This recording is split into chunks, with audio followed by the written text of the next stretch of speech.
नमस्कार, आप देख रहे हैं अब की बार किसकी सरकार। मैं हूं आपके साथ प्रिया सिंह सोमवंशी। नमस्कार, आपके साथ मैं हूं गौनिका अरोड़ा। इस वक्त की बड़ी खबर आपको बता दें, कल संसद के दोनों सदनों में राम मंदिर पर धन्यवाद प्रस्ताव लाया जाएगा।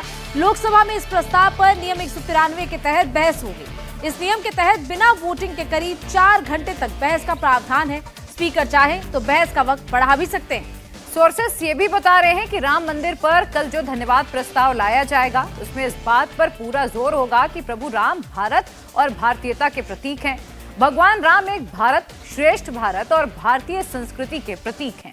आपको याद होगा, कुछ ही दिन पहले संसद सत्र की कार्रवाई एक दिन यानी 10 फरवरी तक के लिए बढ़ाई गई।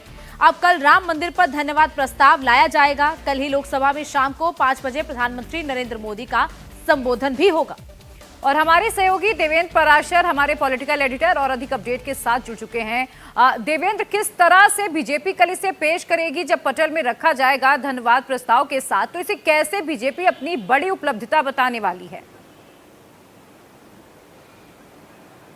इस प्रस्ताव की गंभीरता को आप इसी हिसाब से समझ सकती हैं कि बीजेपी ने अपने सभी सांसदों के लिए व्हिप भी जारी किया है। और व्हिप का मतलब आप समझ सकती हैं कि सभी सांसदों को सदन में मौजूद रहने को कहा गया है। तो कुल मिलाकर बीजेपी की ये कोशिश रहेगी कि जिस राम मंदिर को, भव्य राम मंदिर को वो भारतीय संस्कृति के प्रतीक के तौर पे बता रही है, एक भारत श्रेष्ठ भारत के प्रतीक के तौर पे बता रही है, उस राम मंदिर का जब निर्माण हो गया तो ऐसे में जब मौजूदा संसद के कार्यकाल का सत्र का ये आखिरी दिन होगा तो वहाँ पर एक धन्यवाद प्रस्ताव दिया जाए। और आप समझा जा सकता है कि जब इस पर स्पीच होगा तो उस स्पीच में खास तौर पर प्रधानमंत्री नरेंद्र मोदी कैसे इसे एक तरफ तो संस्कृति के प्रतीक के तौर पे बताएंगे, दूसरी तरफ ये भी बताने से शायद गुरेज ना करें कि किस प्रकार से अपोजिशन के द्वारा राजनीतिक बाधाएं खड़ी करके इस भव्य राम मंदिर के रास्ते में बाधा पैदा करने की कोशिश की गई थी। तो एक गरबा गर्म से भरपूर दिन कल आप समझ सकती हैं। और जब लोकसभा चुनाव सामने हो, संसद के दोनों संसद के दोनों सदनों में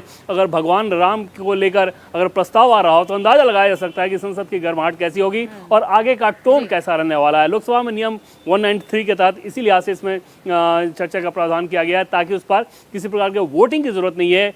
समवेत और एक स्वर में ये संसद भव्य राम मंदिर के निर्माण के लिए एक तरह से धन्यवाद प्रस्ताव करे। बहुत बहुत शुक्रिया देवेंद्र आपका पूरी जानकारी के लिए।